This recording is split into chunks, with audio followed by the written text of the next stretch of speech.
Selamat malam untuk teman-teman dan juga Pak Acep.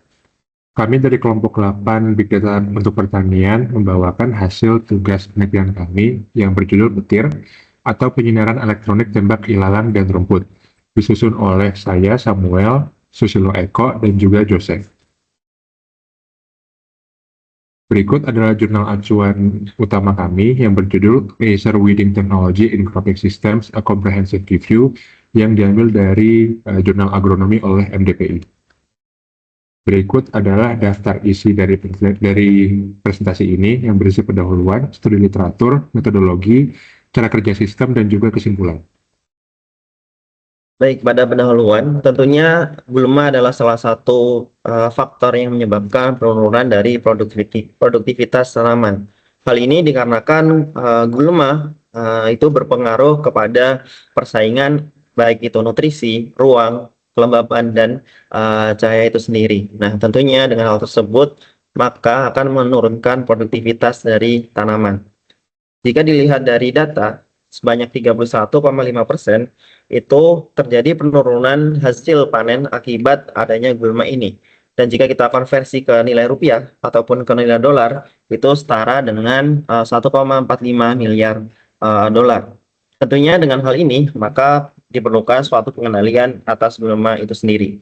Nah, jika dilihat dari pertanian modern, ada metode yang cukup efektif dan efisien, yaitu adalah penggunaan herbisida. Tetapi hal ini tentunya berdampak buruk kepada lingkungan dengan penggunaan herbisida yang tidak memenuhi dari standar operasionalnya, baik itu dari kontaminasi di air, kemudian tanah, dari tanaman itu sendiri, dan kontaminasi dari hasil panen. Dengan adanya herbisida yang berlebih ini atau tidak sesuai SOP, maka akan terjadi resistensi gulma, yang mana akan dibutuhkan dosis yang lebih tinggi untuk pengendaliannya, seperti itu. Kemudian akan membunuh organisme yang menguntungkan, dikarenakan gulma ini dikarenakan herbisida tidak semuanya bersifat spesifik kepada gulma saja, seperti itu. Nah, kemudian akan berkaitan juga ataupun berpengaruh kepada biota dari tanah itu sendiri. Nah, kemudian jika kita bandingkan dengan pengendalian gulma secara konvensional ataupun tidak menggunakan bahan kimia, ada beberapa hal ataupun faktor yang mempengaruhi dari efektivitasnya. Yang pertama adalah membutuhkan banyak tenaga kerja, kemudian regenerasi pekerja di sektor pertanian itu masih kurang dikarenakan banyak anak muda yang lebih tertarik kepada sektor industri. Nah, kemudian selanjutnya dengan penggunaan cangkul, sabit, dan lainnya akan menyebabkan erosi dan hilangnya nutrisi. Nah, dengan permasalahan ini, pengendalian non kimia yang kami tawarkan yaitu adalah menggunakan laser untuk membunuh gulma yang kita integrasikan dengan machine learning, sehingga akan lebih presisi dalam pengendalian gulma tersebut. Okay, next. Kemudian kita masuk ke bagian studi literatur. Yang pertama adalah laser. Laser yang merupakan kependekan dari Light Amplification by Stimulated Emission of Radiation merupakan perangkat penghasil pancaran cahaya melalui amplifikasi emisi radiasi elektromagnetis. Laser mampu menghasilkan cahaya yang monokrom, koheren, dan juga searah dengan intensitas tinggi dengan warna tertentu. Warna cahaya yang dihasilkan ditentukan oleh karakteristik foton seperti frekuensi panjang gelombang berdasarkan medium yang digunakan. Laser terbagi menjadi beberapa jenis berdasarkan mediumnya, yaitu laser serat, CO2, dan juga laser dioda. Tiap jenis laser memiliki konsumsi energi dan juga efisiensi pembasmian gulma yang berbeda. Laser jenis CO2 merupakan laser yang menggunakan campuran gas sebagai mediumnya. Campuran gas ini terdiri dari CO2, nitrogen, hidrogen, xenon, dan juga helium. Dan campuran medium ini mampu menghasilkan panjang gelombang far infrared dan ideal untuk digunakan dalam pembasmian gulma dengan efisiensi yang paling tinggi, yaitu sekitar 90-93%, namun juga memerlukan energi yang tertinggi pula, antara 50-100 watt pada jurnal acuan kami. Kemudian ada laser serat yang memanfaatkan fiber optik dengan doping atau tambahan agen mineral tertentu pada intinya, yang mampu mengubah panjang gelombang laser. Laser ini memiliki efisiensi yang cukup tinggi, sekitar 85-90% dalam mengendalikan gulma, dan juga hemat energi, dan hanya memerlukan kurang dari 25 watt energi dalam pengoperasiannya. Dan yang ketiga ada laser dioda, yang memanfaatkan semikonduktor tertentu untuk menghasilkan foton dengan panjang gelombang yang berbeda-beda pula. Beberapa semikonduktor yang digunakan adalah indium gallium nitride, aluminium gallium, indium fosfor, dan juga gallium aluminium arsenide yang mampu menghasilkan panjang gelombang antara panjang gelombang spektrum cahaya nampak sampai cahaya infrared. Dibandingkan dengan jenis laser lain, laser dioda menyediakan efisiensi pengendalian gulma yang paling rendah, sekitar 80%, dan juga konsumsi energi yang menengah relatif rendah, antara 30-40 watt pada jurnal acuan kami. Dan pengendalian gulma menggunakan laser memberikan solusi pengendalian non-kimia dengan presisi dan akurasi pembasmian gulma tinggi, terutama jika dipadukan dengan machine learning dalam menentukan gulma yang harus ditarget.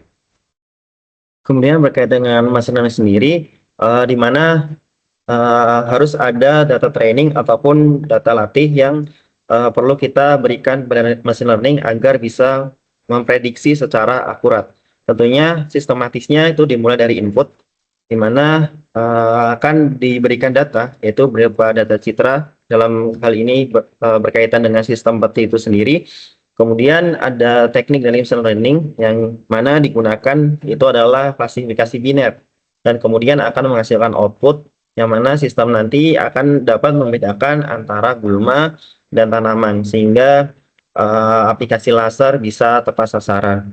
Kemudian jika dilihat dari tingkat akurasi model ini, itu sangat dipengaruhi oleh proporsi dari data latih, di mana dalam pengujian menunjukkan bahwa rasio data latih dan uji sebesar 80/20 mampu menghasilkan akurasi klasifikasi hingga 100%, yang merupakan indikator dari keandalan sistem itu sendiri. Baik, selanjutnya ada metodologi. Secara umum dilakukan 5 tahapan. Pertama, measurement atau pengukuran. 2, analisis. 3, pembuatan peta gulma dan juga tanaman. 4, pemberian perintah ke eksekutor. Lalu hasilnya gulma dibasmi. Lalu selanjutnya ada perangkat keras, Raspberry Pi 3B sebagai otaknya, Pi kamera V2 untuk pengambilan gambar. Selanjutnya ada dioda laser 150 nm atau biru. Selanjutnya ada gimbal untuk menggerakkan laser tersebut. Selanjutnya ada perangkat lunak menggunakan OS Raspberry Pi, lalu Python sebagai bahasanya. Selanjutnya ada OpenCV sebagai tempat penyimpanan datanya, binary classification algorithm sebagai penentu apakah objek tanaman ataupun gulma. Jadi ada histogram of oriented gradients atau HOG untuk preprocessing dari gambar yang telah didapatkan. Nah, ada pula cara kerja untuk petir ini. Pertama, image acquisition dari Pi kamera. Selanjutnya preprocessing, dalam gambar di sini dilakukan grayscale dan juga segmentation menjadi kotak-kotak. Lalu selanjutnya ada masking yang menghapus latar belakang untuk melihat lebih jelas bentuk dari gulma ataupun tanaman. Selanjutnya ada coordination and feature extraction, dibagi menjadi kotak-kotak koordinat X dan Y. Lalu akan dioper ke binary classification model yang sudah dilatih dengan dataset tanaman dan juga gulma yang ada. Selanjutnya gulma dan tanaman akan ditentukan objek itu apa secara biner. Lalu jika gulma akan diaktifasi laser, namun jika tidak akan langsung dimasukkan ke data log.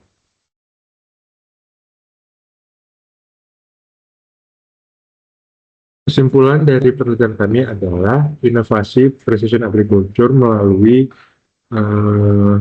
perangkaian sistem petir. Sistem petir merupakan solusi otomasi pengendalian gulma yang mengintegrasikan fisik komputer, big data, dan juga teknologi laser secara presisi. Sistem petir ini juga memberikan akurasi deteksi tinggi dalam pengendalian gulma melalui penerapan metode Hopf dan algoritma klasifikasi efektif dalam membedakan antara gulma dan tanaman budidaya. Selain itu, sistem petir juga menghadirkan presisi penargetan gulma melalui sensory detection dan juga mengurangi dampak lingkungan pengendalian gulma dengan menawarkan alternatif yang mengurangi ketergantungan pada herbisida kimia melalui metode ramah lingkungan.